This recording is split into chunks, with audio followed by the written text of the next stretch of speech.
How's it going, guys? Welcome back to the channel. So there's a video that I found by a very good channel. I love this channel, Tasting History with Max Miller. I believe I might have reacted to one of his videos on this channel before. Most of them are just most of them are just videos that I watch, just when I'm just chilling at the house, right? But I seen this one and I instantly knew that I had to react to it. Now, I posted this one 5 days ago. It's called Surviving on Tulip Bulbs During World War II, Dutch Hunger Winter. So I like learning about World War II because prior to starting my reaction journey, I knew nothing about it. I still know nothing about it, really. Just a little bit that I've gathered in videos that I've watched. I love learning about the Netherlands. It's a favorite country of mine. So links down below for this. Definitely go check out Tasting History with Max Miller's channel because I highly recommend it. If you love food, if you love history, he combines the two together. What more could you love, right?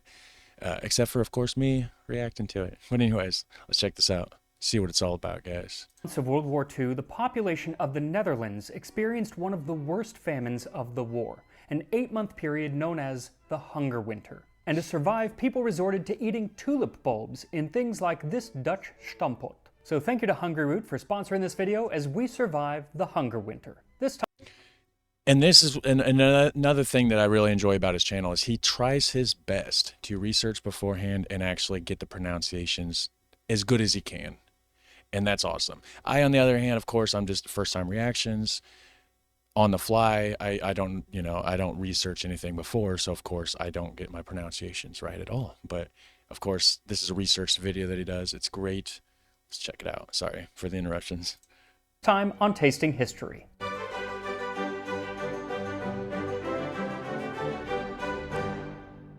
For centuries, one of Holland's most important exports has been tulips. And every year, millions of tons of dormant tulip bulbs are stored in warehouses before being replanted. But at the end of World War II, these bulbs were destined not for gardens and bouquets, but for the dinner plate. During the final months of the war, the country experienced one of Western Europe's worst famines, and so people turned to eating things like nettles, sugar beets, and tulip bulbs. Now, sugar beets sound like they should be very edible, and they are if they are boiled for a long time and processed to extract the sugar. But that's not how people were able to eat them during the war, so they kind of just weren't the best food to eat. And tulip bulbs, Why weren't they able to boil them then? If you just had to boil them for a long period of time, was it just because resources were low, famine, poverty, and just to run your kettle for that long would just be kind of a waste? So like you can't just afford to just boil your water for hours on end, maybe. Very interesting. They don't need a lot of cooking to be edible, but they don't usually have a lot of flavor, especially if they're dried, which these would have been, and they can be poisonous. So with famine upon them, in January of 1945, the State Office for Preparation of Food Distribution published a number of recipes teaching the citizens how to use tulip bulbs safely in cooking. There were recipes for tulip fritters, tulip soup, baked tulips, and instructions on how to use them as a flour substitute. Then there were several recipes for what's known as stampot. This is a national dish of the Netherlands and can be made in many ways, but essentially it's mashed potatoes mixed in with some boiled vegetables, often served with sausage. But in January 1945... More specifically, carrots would be the vegetables, carrots and onion, or kale and onion. Or if you want to mix them together, the one's called hotspot, right? One's called stampot. And I accidentally combined them together, and it was great. It had the kale, the carrots, the onions, the potatoes. I made a video about it. You should check it out. It's on the channel somewhere. You just got to search for stampot. I mean, you'll find it. They were eating tulip bulbs to survive, so probably no sausage, which is why you don't see it in this recipe for stampot with tulip bulbs. 1 kilogram of vegetables, a half kilogram of potatoes, a half kilogram tulip bulbs, salt, oil. Clean and finely chop the vegetables. Scrub the potatoes and quarter them. Clean the tulip bulbs. Put everything in a pot with a little water and salt. Boil for 30 to 45 minutes. Mash everything and add oil to taste. So except for the tulip bulbs and the lack of sausage, this is very similar to the modern version, except today it's often done where the potatoes and the vegetables are boiled separately and then brought together to mash. Here, it's all done. I didn't do it that way. I boiled it all together. I don't know. Did I do it wrong, guys? Let me know. And I'm pretty sure there was onion in it. It was a few years back when I did it. In one pot, and that was because of lack of fuel, but that also led to my version becoming purple because as one of my vegetables I chose red cabbage, as red cabbage was mentioned in another 1945 recipe. So for this version I used 1 kilogram or 2 pounds of red cabbage, kale and carrots, a half kilogram or 1 pound of russet potatoes, 2 teaspoons of salt, 2 teaspoons of oil. Any vegetable oil will work. I used rapeseed oil because that would have been common in the Netherlands at the time, and 1/2 kilogram or 1 pound of organic tulip bulbs. And they do need to be organic because most tulip bulbs are sprayed with a lot of pesticide and you don't want to be eating that. True, and finding them, even any tulip bulbs at this time of year, can be quite difficult. I had to go to And the thing about it is the dude bought tulip bulbs in the United States. I'm assuming United States. I guess that's where he lives.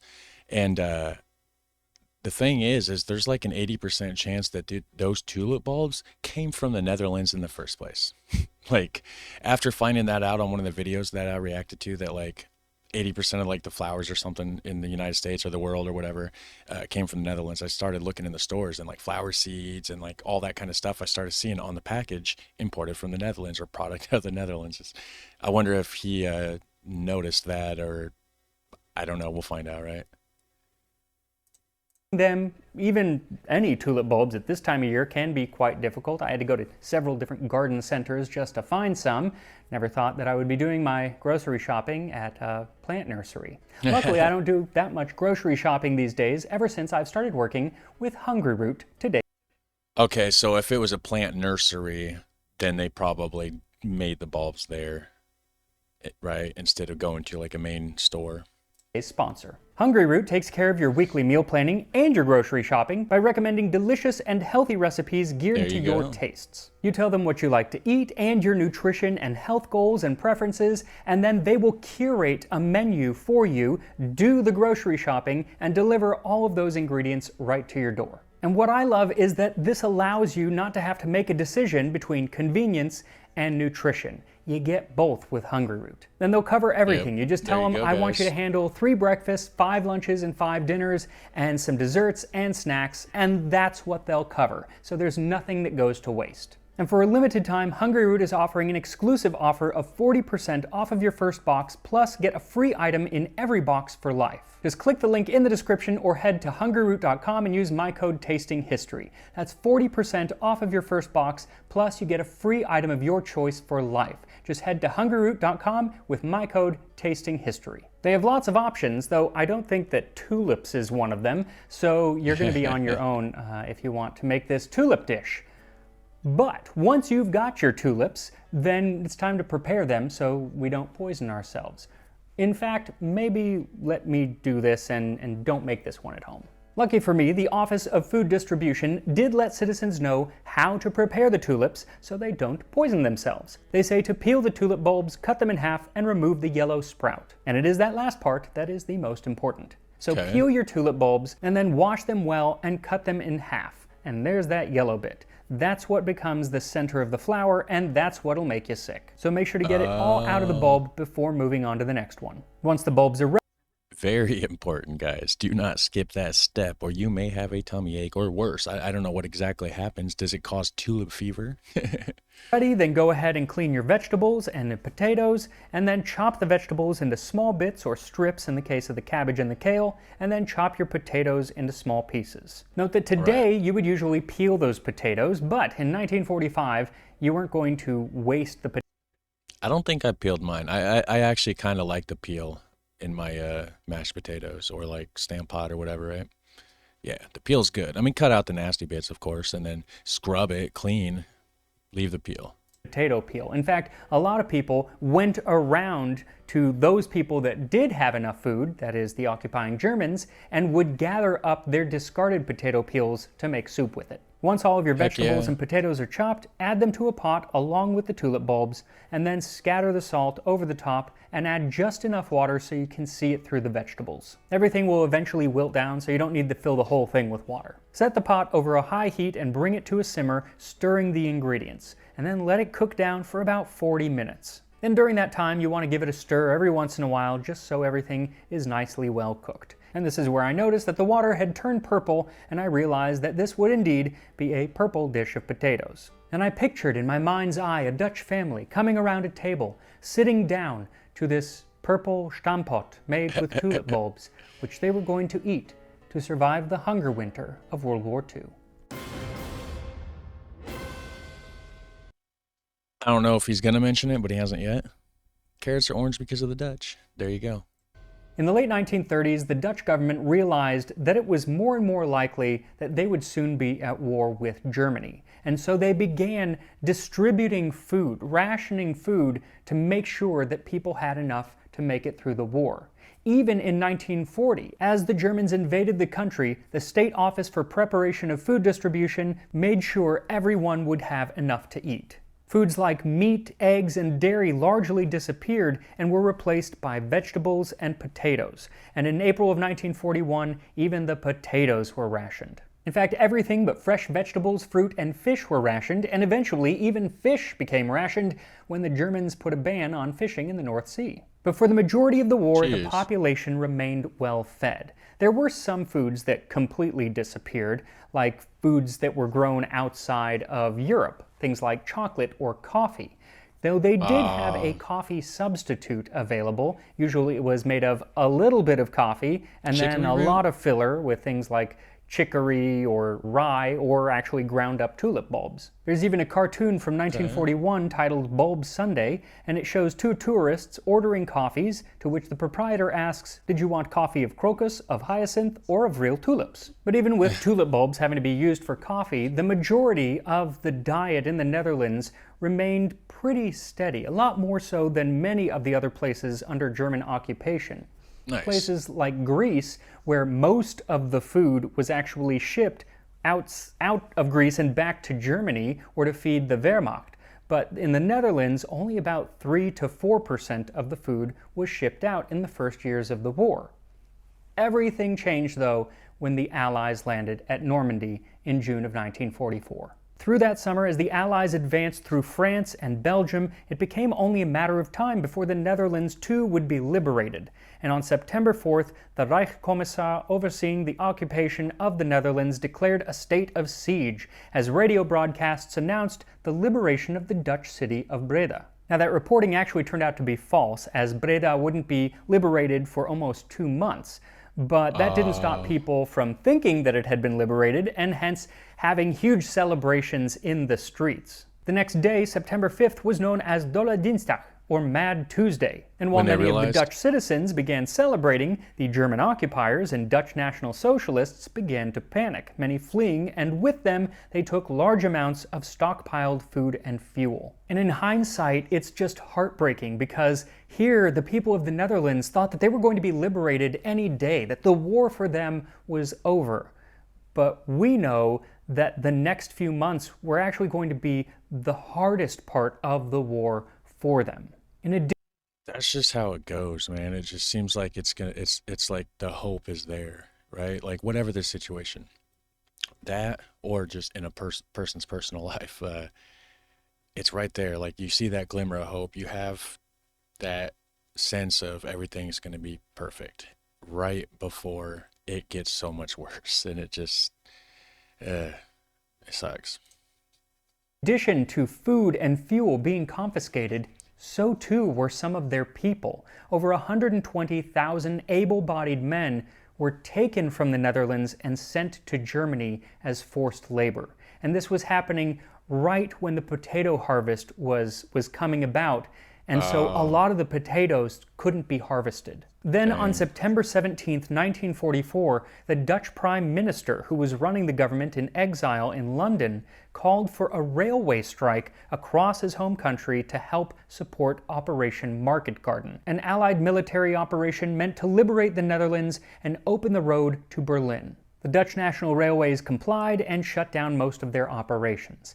Unfortunately, while the Allies were able to liberate a few Dutch cities, the advance stalled after a German counteroffensive and Operation Market Garden collapsed, leaving the remaining Dutch people to face the wrath of the occupying Germans, who retaliated by putting an embargo on all food transports to the Western Netherlands. Between this, the rail strike, and the workers being sent to Germany during the potato harvest, it led to not nearly enough food being made available to the people, and rather quickly there were shortages. Now, only just a few weeks after they put this embargo on shipping food to the West, they lifted it, but it was too late. Other factors led to more food shortages, or if there was food, not allowing it to get to where it needed to go. Things like the Germans blowing up docks and bridges to stop the advance of the Allies, or flooding entire areas of the country for the same reason. And then nature stepped in and decided that it was going to give Northern Europe one of the coldest winters in living memory, and so during January and February of 1945, many of the rivers and canals that crisscrossed the Netherlands froze, and so they couldn't even transport food by boat anymore. He says something about flooding. The Dutch actually flooded a spot, I thought, in the Netherlands to basically, like, I mean, I don't want to say it wrong because I can't remember. I think there was a bunch of, like, Germans there, so they flooded it on purpose to, like, block them off or something. I can't remember. Very interesting, though. This is when people resorted to eating things like sugar beets, nettles, tulip bulbs, and even the potato starch that was typically used for laundry.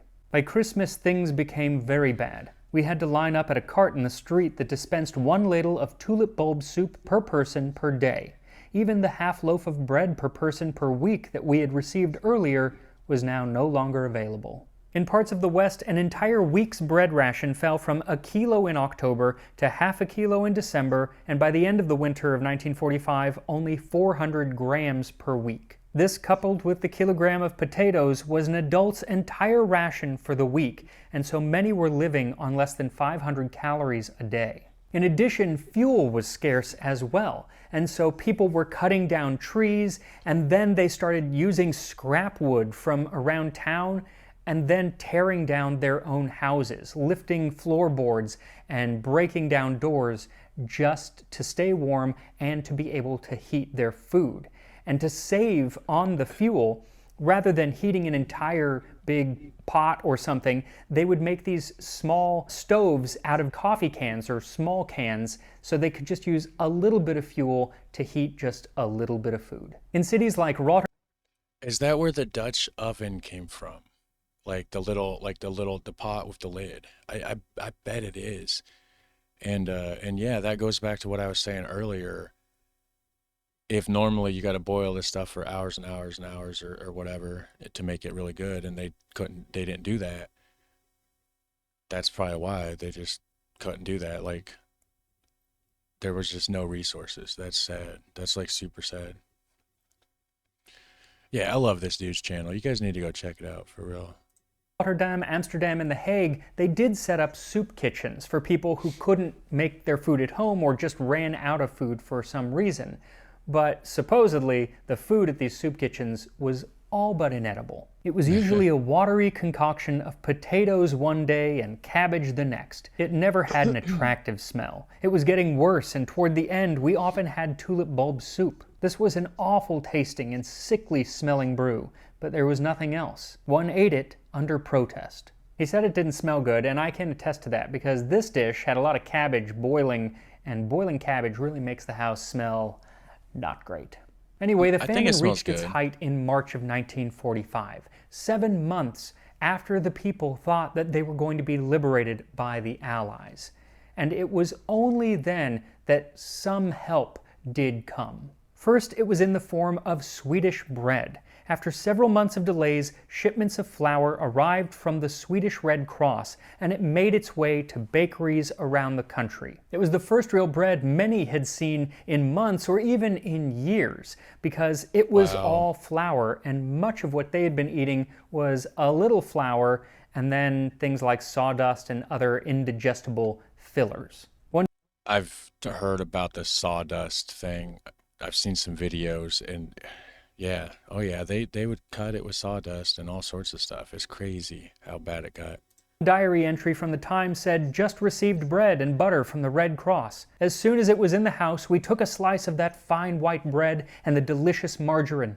It tasted like cake." This bread allowed for the ration to temporarily go from under 500 calories to almost 900 per day, but only lasted a couple weeks before it had to go back down. What really made a difference was the urging over several months of the Dutch government in exile, pleading with the leaders of the Allies to do something, to find a way to get food into the Netherlands. And this actually required negotiations between the Allies and the German occupiers. At first, it came in the form of some trains being allowed to go with food, mostly potatoes and wheat, into the Western Netherlands. And then came Operation Manna and Operation Chowhound. These took place in April and May of 1945 and were made up of waves of Allied bombers and other planes dropping food over the cities of the Netherlands. The Dutch government had pleaded for months to allow something like this to happen, but the Allied leaders said that it couldn't because they were afraid that the food would actually just end up in the hands of the Germans, which had happened before, like when they sent aid to Greece sometime earlier. But eventually, Eisenhower decided, yes, we're going to send food in, but we're going to have to work with the Germans to make this happen. And so there was an agreement that the Allied planes would be unarmed, and as long as they followed a specific path, the Germans would not fire upon them. The Germans did fire upon some of them. Okay, I was gonna say, like, is it a trap or wow, that's cool. I mean, okay. Occasionally, not as much as they probably would have, of course, but overall, it was a huge success. And in a matter of 10 days, from April 29th to May 8th, 11,000 tons of food were delivered to the Dutch people. Now, this did not end the hunger winter, but it did alleviate it. What really started to end it was the surrender of Germany on May 8th and the full liberation of the Netherlands. But even then, it took several months for people to get enough food to not be starving anymore. Over the hunger winter, 20,000 people died, and many, many more became very, very ill. And a lot of them experienced these illnesses throughout the rest of their life, including the actress Audrey Hepburn, who was in the Netherlands at that time as a child. She experienced anemia and respiratory illnesses related to the famine for the rest of her life. One interesting thing that came out of this situation was actually the discovery of the cause of celiac disease. See, a lot of people who had been diagnosed with the disease but didn't know actually what caused it stopped having symptoms during the famine. And then when that Swedish bread came in, they started having the symptoms again. This led a Dutch pediatrician to corroborate a previous hypothesis that wheat was the potential cause for the disease. I don't even know what that disease is. I've heard of it, but okay, so it's caused by wheat. I mean, that's an interesting way to find out. I mean, wow. Interesting, but little consolation to anyone who suffered through the hunger winter and was forced to survive by eating dishes like this stamppot made with tulip bulbs. But the thing is back then they wouldn't have had all the other stuff. Like he put cabbage in it that he found from a different recipe and everything. It would have been like probably a higher proportion of tulip bulbs and a lower proportion of like the carrots and potatoes and everything else. But I don't know. So once your stamppot has cooked for about 45 minutes, drain as much liquid out as possible and then mash it all up as you would for mashed potatoes. And another thing, when I made my hot spot stam pot mixed collaboration thing, as you'll see in the video, I forgot to strain it out. So it was a very liquidy, I think. I'm pretty sure it was pretty liquidy, but I don't know. You'll just have to go see for yourself. Add in the vegetable oil as well, which should help flavor the dish. And here we are, stamppot with tulip bulbs from the Dutch hunger winter of World War II. Now, But it before I tastes try this good. dish, I just wanted to thank Jeroen Wijnands, who is a viewer, for helping me with this entire episode. He actually Nice. found the recipe and helped me with translations and everything, so thank you very much for that. And Shout now, out to you. let us try this stamppot. You know, a little bit of everything. It's actually kind of pretty in a way. Contrast with the orange, the purple does. There's not so much tulip bulbs in it, so it's probably not overwhelming. Tastes like mashed up vegetables and mashed potatoes, because that's what it is. Yeah. Can't really discern any noticeable flavor of the tulip bulbs. Now, there are different types of tulip bulbs. They all have different flavors. Some I've heard Okay. are like milky and almost sweet. Some can be bitter. The dried ones tend to have very little flavor, and that's what they would have been eating during that winter. But it's all mixed in here. So I did save one that Nice. kind of save one back just to see if it has any particular flavor. Here we go. I was wondering about that, actually. Nice If and it soft. Okay, that has a flavor. was by itself, it does, yeah. I'm sure. Interesting. At first, dirt. Like metallic dirt. Huh. Very metallic, actually. Interesting. But then, kind of sweet dirt. There is a sweetness to it. I'm not gonna lie. I kind of like that flavor. It's earthy. Do you think that they just didn't flush it out right? I mean, it was intended to grow. And they say organic, but half the time they might lie about that and just market it as they're organic, and they actually used some sort of chemical fertilizer. So he may be tasting some residual chemical fertilizers despite the organic labeling. It's hard to tell when you're getting something from another country or from whatever, which it might be imported tulip bulb. Who knows? I mean, they slap any kind of label on there they want, it seems. I mean, I don't know. Earthy. I would I have could be wrong. never thought that there would be so much flavor actually in it. But it's not enough to really overcome all of the flavors in this, all didn't of the think it other would be. vegetables. Today, most of the recipes, modern recipes that I found for this, it's mostly potatoes and then a little bit of vegetables. This is mostly vegetables and then a little potato and a little tulip bulb. So it makes sense that the vegetables are the dominant flavor. So I think that it just kind of would depend on what vegetables you're using and how much tulip bulb you end up adding. For tulip soup, they actually wouldn't add pieces like this. They would grate the tulips and use it as a thickener. So I'm curious how that would affect the flavor, especially if it did have a rather strong flavor like this one. Again, really surprised at how strong this flavor is and how much I liked it. And I will see you next time on Interesting. Tasting History. Yeah, so go check out his channel, guys. Amazing videos. You might learn a couple things or two. Mostly history, a little bit about food, which is it's perfect. But not as perfect as you guys are, right? So thanks for watching with me, guys. I appreciate it. You guys have a super fun, awesome day, and I'll catch you in the next one. Take care. Bye.